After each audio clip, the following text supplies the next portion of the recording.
Hi folks, this is Tom. Guess what? We finally managed to get 6 of our solar panels up here. These have about 30.6 volts open circuit, and they're about 24.4 volts closed circuit, or I should say MPPT. These will put out 150 watts still, if not a little bit more. And again, 6 times 150, that's 900 watts right there. Anything above that's gravy. Very happy with these panels. Okay, so what we did is we bought a whole bunch of pressure treated lumber. I'll show you that here in a second. Here we go. We actually bought enough lumber here to do 6 of these A-frames. There's the nameplate on the Mitsubishi, so you can see what it is that we're using. We have 24 of these. So what we're actually going to do is we're going to put up at least 3 arrays of 6. That gives us 18. If we put up 24, we're SOL if we break one. So we haven't made a decision whether we're going to do that yet or not.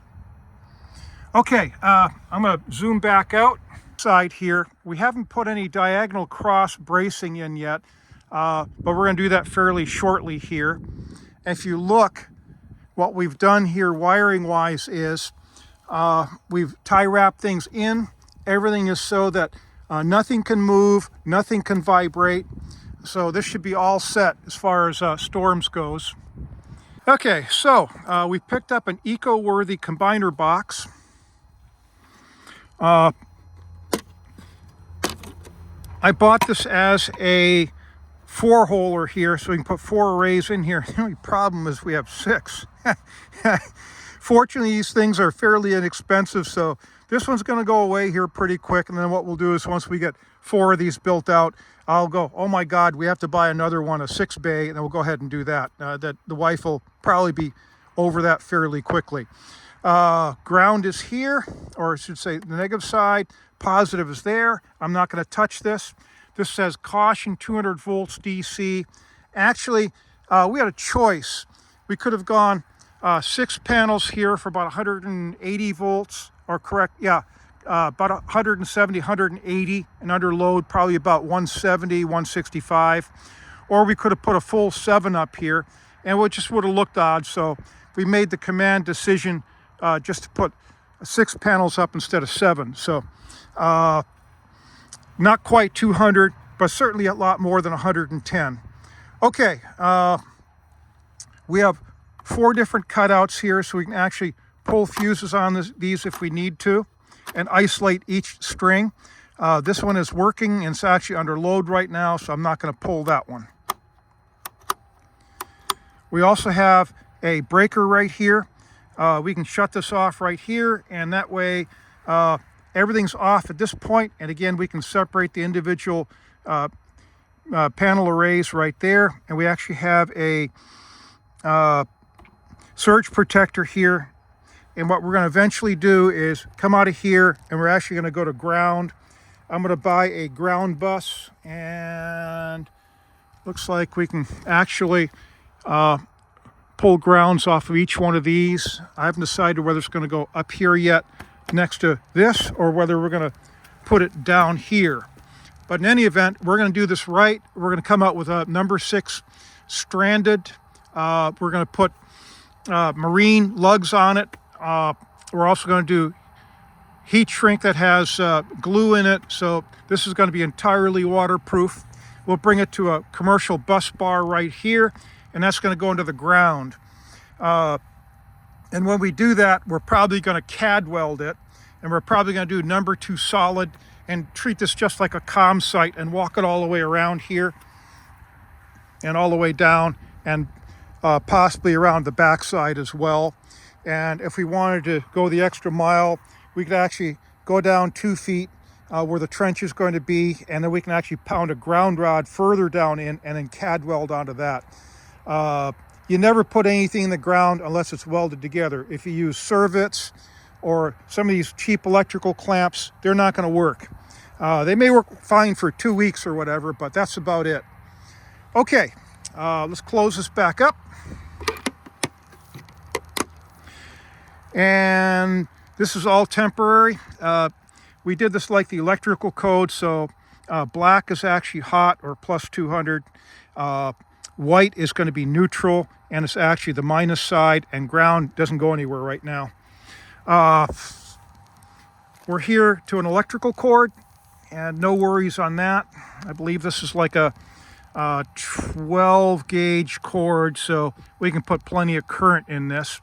And we've got this on here temporarily. And what we're going to do permanently is we're going to trench number 2 aluminum in the ground, and we'll have almost no loss in that, which will be great. So at that point, all this comes out of here, and then all we have to do is figure out how we're going to interface number 2 aluminum with what's inside here, because there's no way that number 2 is going to go into here properly. So we'll probably have to get another box and nice and neatly transition from number 2 to whatever size it is that we can put in here. And I estimate it's probably going to be either number 6 or number 8, but that's fine. Bottom line is we'll come in with 2, and we're going to make this the absolute lowest loss that there is.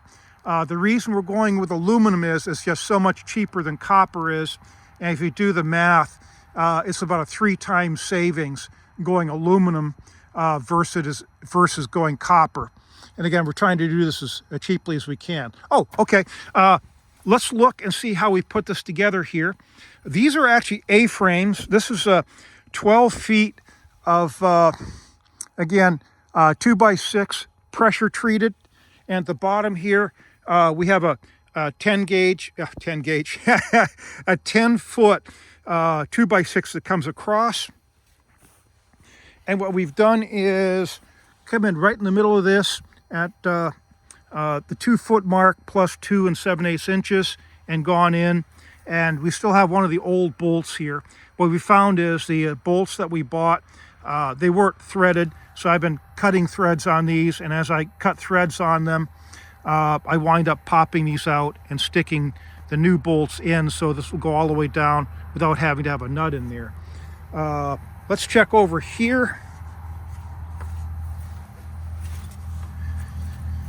You can see these I've already replaced. I've threaded these, brought them down. We have a big stainless steel 1/4 20 washer here. We have the 1/4 20 nylock on there. So this isn't going to come out. And we're going to zip on the outside here real quick. You can see right here, we've got that end of the bolt. And we also have the identical stainless steel washer there. One thing that we learned from doing weather stations is you always put anti-seize on things. At some point, you're going to take it apart, and if you don't use anti-seize, you are SOL. I've literally had to break 3/8 inch bolts apart from the nuts that hold them together and just snap them and start all over again.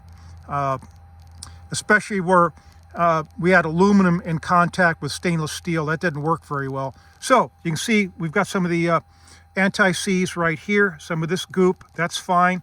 If you don't need it, that's great. But if you do need it, you know it's on there, and this is going to come off, and it's going to come off easy. So the next iteration of this is I bought some bolts. These are 4.5 inches here.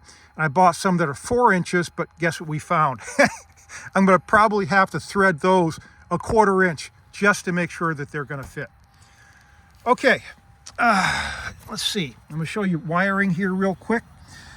Nothing is loose. Again, what we've done is we've taken some of these tie wraps that have big holes in them.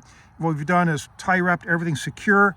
We've run number 8 by 1 inch drive screws in here. Everything's held. Nothing's going to vibrate. Nothing's going to move around. Everything is basically solid here. We've also marked the runs here. This is array number 1, plus 200 volts. And we come down here, and again, no tension on things, but that's not really going to flop around any. So that's pretty solid. Okay.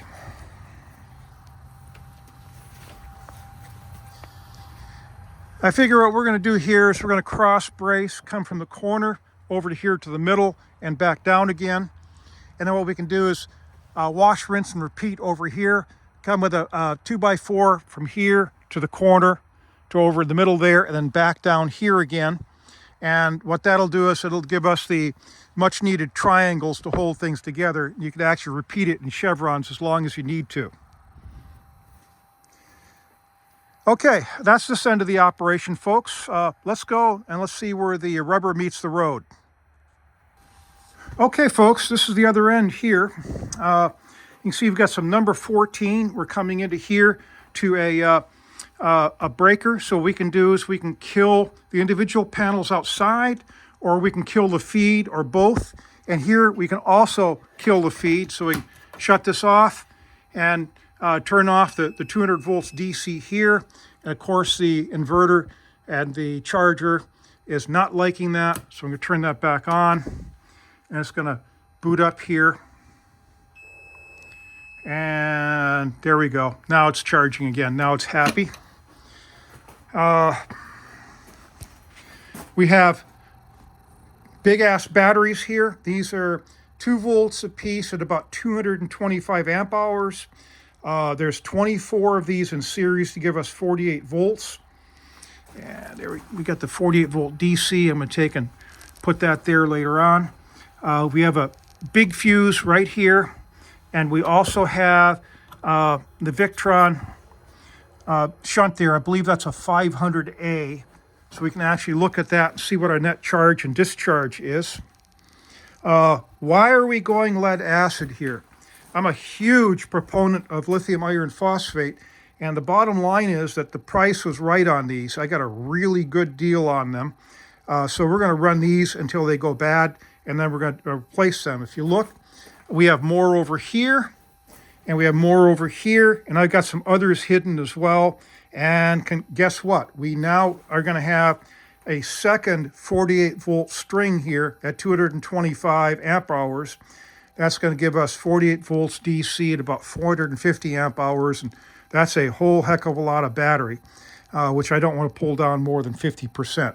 And we're going to run this until it dies, and when it dies, the recycling folks are going to have a lot of fun, and then we'll replace all these with lithium iron phosphates. Okay, temporarily, what I've done here is come out of the inverter to a small breaker box here, 30 amps right there. I've got 2 circuits on this, and I think these are 25 amp heavy duty sockets there, outlets, and that's what we've got now. What I'd like to do is to put a second one over here, and ultimately what we're going to do is put a real distribution panel here. This is eventually going to go away, and we're going to replace this with a couple of 120 volt ones that we're going to wire together, so you can have 120 volts, neutral, 120 volts. So what we can do is go 240 across it and a neutral in the middle, and split off 110, or I should say 120 and 120. And then what we can do is we can send this all over the world here. The nice thing is right now, we're to the point where we can pump water, and if the power goes out, we're going to be fine there. We can also plug fridges and freezers into it. And I'm also looking towards plugging the wife's television in there and all of the internet and Starlink gear. So if we lose power for a longer period of time, it basically covers like about 99% of our needs. If you can pump water, you got it made. If you can keep stuff frozen and cold, that's gravy on top right there. And again, you're going to survive fine. Well, that's it for right now, folks. I appreciate you watching. Check back again soon. Thank you.